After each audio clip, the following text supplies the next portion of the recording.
যে নারী পাঞ্জেগানা নামাজ পড়িবে, রমজানের রোজা কবু নাহি ছাড়িবে, নিজ ইজ্জতের রাখিবে খেয়াল, স্বামীর সেবা করে যাবে বাঁচতে যত কাল। এই চারটা আমলে মেয়েদেরকে সলেহা বলা যাবে। এরপরে হলো কানেতা। ও আমার মা, ওরে আমার বোন, কানেতা হতে হবে। কানেতা কাকে বলে? যারা অল্পে সন্তুষ্টি হয়ে যায়। এটা মেয়েদের একটা বড় গুণ। খবরদার বড় চাওয়া পাওয়া নিয়ে স্বামীর কাছে আব্বার কাছে দাবি রাখবে না। হে মহিলা, তোমার যৌবন হলো চাপা, আর যৌবনের সঙ্গে মেন্টালিটি মিজাজ এর সম্পর্ক থাকে। অতএব তুমি ধীর হবে, তুমি স্থির হবে, তোমার কাছে উত্তেজনা কিছু পাওয়া যাবে না। তাহলে তুমি কানেতা হবে। স্বামীর যেমন ইনকাম, তার উপরে তুমি সন্তুষ্ট চিত্তে দুনিয়া করবে। এরপরে আল্লাহ বলছেন, হে নারী, তোমাদের 3 নম্বর ডিউটি, ওয়াল হাফিজাতুল লিল গায়বি বিমা হাফিজাল্লাহ। তোমরা হিফাজতকারিনী হয়ে যাও, তোমাদের দ্বারা যেন খিয়ানতি না হয়। তোমাদের কাছে স্বামীর 3খানা সম্পদ রয়েছে। একটা হলো স্বামীর টাকা পয়সা, ধান চাল বাড়িতে রেখে স্বামী বিদেশে কাজে চলে গেছে, এটা তোমাকে আমানতদারি করতে হবে। স্বামীর অনুপস্থিতিতে মা বাপকে স্বামীর মাল পৌঁছাতে পারবে না। শুধু তাই নয়, এমন কি ভিখারিকে ভিক্ষা দেবে কিনা এটাও স্বামীর পারমিশন নিতে হবে। অতএব স্বামীর মালের হেফাজত করো। 2 নম্বর হচ্ছে, তোমার মাথা থেকে পা পর্যন্ত এই দেহটা মহারানা দিয়ে স্বামী হালাল করে নিয়েছে। অতএব দেহটা তোমার নয়, এটা তোমার স্বামী, শুধু তোমার আমানতদারিতে রাখা আছে। তুমি যোগাবে, তুমি আমানতদারি করবে। এই দেহ দিয়ে পৃথিবীর দ্বিতীয় পুরুষকে তুমি আনন্দ দিতে পারবে না। এমনকি হাসির ঝলকেও, শুধু দৈহিক মিলনে নাই, হাসির ঝলকেও বেগানা পুরুষকে তুমি আনন্দ দিতে পারবে না। এই দেহটা তোমাকে হেফাজত করতে হবে। আর 3 নম্বরে হলো, স্বামী তোমার পেটে যে অমূল্য ধনটা দিয়েছে, এটাকে তুমি স্বামীর অনুপস্থিতিতে, স্বামীর বিবেচনার বিবেকের বাইরে অজান্তে ঔষধ খেয়ে নষ্ট করে দেবে না। আল্লাহ তাবারক ওয়া তাআলা বলছেন, তোমাদের কাজগুলো অনেক বহনকৃত কাজ। স্বামী বিদেশে থাকবে, দীর্ঘ লম্বা অপেক্ষায় থাকতে হবে। এর জন্য আমি আল্লাহ তোমাদেরকে চাপা যৌবন দিলাম, উগ্র যৌবন দিলাম না। আর আমার নবী বলছেন যে যৌবনটাকে তুমি নিয়ামত মনে করে লাও। যেদিন তুমি বার্ধক্যে চলে আসবে, তোমাকে বুড়ি বলা হবে এবং তোমাকে বুড়া বলা হবে। তোমাকে যেদিন জওয়ানির কাউন্টার থেকে বের করে বার্ধক্যের প্যান্ডেলে ভরে দেয়া হবে, তুমি 1000 মাথা ঠুকলেও আর দ্বিতীয়বার জওয়ানি ফিরে পাবে না। এর জন্যে মেয়েদেরকে চাপা যৌবন দেওয়া হয়েছে, আর ছেলেদেরকে দেওয়া হয়েছে উগ্র যৌবন। উগ্র যৌবন কেমন? আগুন, কয়লা হলো আগুনের খাবার, পেট্রোলও হলো আগুনের খাবার। আগুন যখন পেট্রোলকে দেখে তো দপ করে ধরে নেয়, কিন্তু কয়লাকে দেখলে পাখা দিয়ে ধরাতে হয়। তো মেয়েদের যৌবন কয়লার মতো, তাদেরকে চেতনায় আসতে সময় লাগে, কিন্তু পুরুষের যৌবন পেট্রোলের মতো দপ করে ধরে নেয়। তবে কেন এদেরকে উগ্র যৌবন দেয়া হলো? এই জন্যই দেয়া হলো, যৌবনের সাথে মিজাজের সম্পর্ক আছে। পুরুষের ডিউটি গুলো দেখেন কেমন। বিসমিল্লাহির রহমানির রহিম। ওয়াল হাফিজুনা লিহুদুদিল্লাহ ওয়া বাশশিরিল মুমিনিন।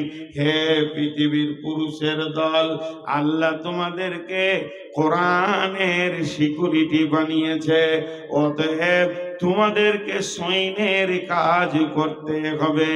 কোথায় ইসলাম ডুবে গেছে, কোথায় ইসলামের বিরুদ্ধে কথা চলছে, সেই জায়গায় তোমাকে সোচ্চার হতে হবে। তোমাকে দেশকে বাঁচাতে হবে, তোমাকে দশকে বাঁচাতে হবে, দেশের জন্য তোমাকে সিকিউরিটি হতে হবে। অতএব তুমি চাপা যৌবন হলে কাজ চলবে না, তোমার অনেক দায়িত্ব থেকে গেছে। শুধু তাই নয়, আল্লাহ পুরুষের জন্য বলছেন, ফাইদা কুদিয়াতিস সালাতু ফান্তাসিরু ফিল আরদি ওয়াবতাগু মিন ফাদলিল্লাহ। যখন তোমার নামাজ পড়া হয়ে যাবে, তুমি জমিনে ছড়িয়ে যাও, গিয়ে তুমি রুজি তালাশ করো। বাড়িতে মা আছে, আব্বা আছে, ছেলে মেয়ে আছে, স্ত্রী আছে, লেখাপড়া আছে, তাদের জন্যে তোমাকে ইনকামের ময়দানে বেরোতে হবে।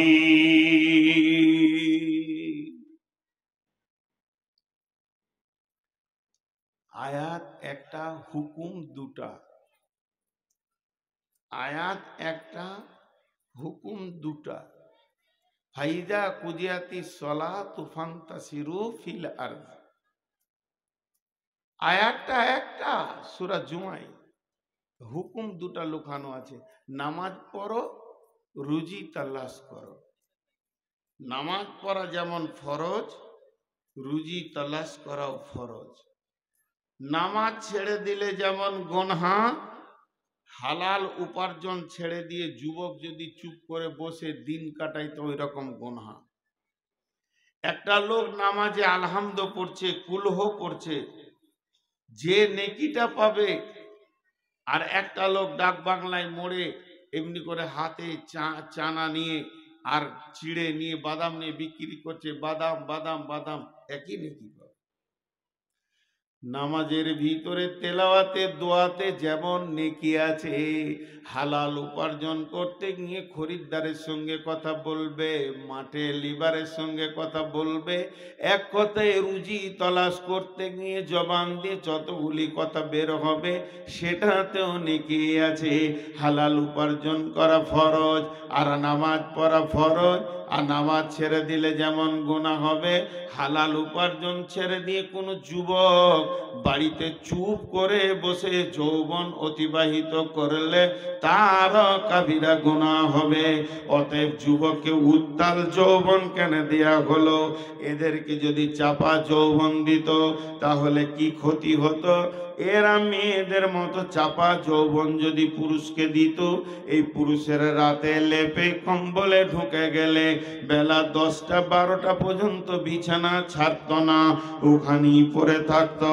তাহলে রেল চলবে কি করে, বাস চলবে কি করে, ডাম্পার চলবে কি করে, দোকান চলবে কি করে, ফ্যাক্টরি চলবে কি করে, কলেজ ভার্সিটি চলবে কি করে? এগুলো পুরুষের মাথায় দেশের ইনকামটা ধরছে। অতএব পুরুষে যৌবনের কাজটা টুক করে সেরে নেবে, আবার কাজের ময়দানে থাকবে। যৌবনকে সারতে গিয়ে 3 ঘন্টা 4 ঘন্টা যদি বিবির কাছেই থেকে যায়, তাহলে দোকান চলবে না, মার্কেট চলবে না, চলবে না বাস ট্রাক। এর জন্য আল্লাহ পুরুষের যৌবনটাকে ক্ষণেকে দিলেন, উগ্র দিলেন, আর মেয়েদেরকে যৌবনের হিফাজত করতে হবে, এই জন্য ওদেরকে ধীর করে দিলেন, উত্তাল দিলেন না। যদি কোনো পুরুষের যৌবন ট্রান্সফার করে একটা মেয়েকে দেওয়া যায়, আর মেয়ের যৌবনটা যদি পুরুষকে দেওয়া যায়, পুরুষ বিছানা থেকে বের হবে না, আর মেয়েটা পর্দায় থাকবে না, কাপড় খুলে মাঠে মাঠে মাঠে মাঠে পাগলির মতো দৌড়ে বেড়াবে। তো আমার নবী বলছেন, শাবাবাকা কাবলা হারামিকা। এই উত্তাল যৌবনটা আল্লাহর দেওয়া, এটা দরখাস্ত দিতে হয় না, ডেপুটেশন দিতে হয় না। ঠিক টাইমে আল্লাহ বডির ভিতরে যৌন উত্তালকে ভরে দেয়। আবার একটা টাইম আছে যৌবনকে কেড়ে নেয়। অতএব বিশ্বনবী বলছেন, জওয়ানিকে নিয়ামত মনে করো বার্ধক্যের আগে। কেন? আল্লাহর রাসূল বলছেন, সাবাতুনি দিল্লাহুমুল্লাহু ফি দিল্লিহি ইয়াউমুল্লা দিল্লাহ ইল্লা দিল্লুহু ইমামুন আদিলুন শাবুন নাশা ফি ইবাদাতিল্লাহ। কঠিন কিয়ামতের দিনে আল্লাহর রহমতের ছায়া ছাড়া কোনো ছায়া থাকবে না, যেটাকে আমরা আরশের ছায়া বলি। ওই ছায়াতে 7 শ্রেণীর লোক থাকবে, 7 রকম আমলের লোক ওই ছায়াতে বাস করবে।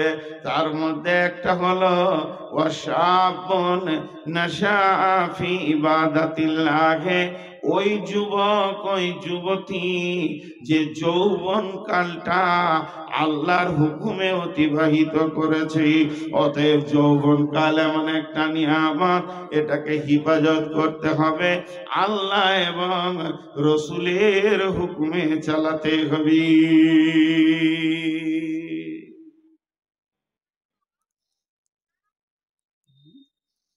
ঘুমাচ্ছে নাকি?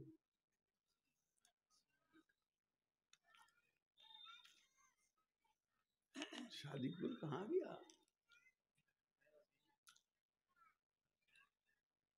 একটা বলা হলো 3 3 6 3 9 12টা উঠলো।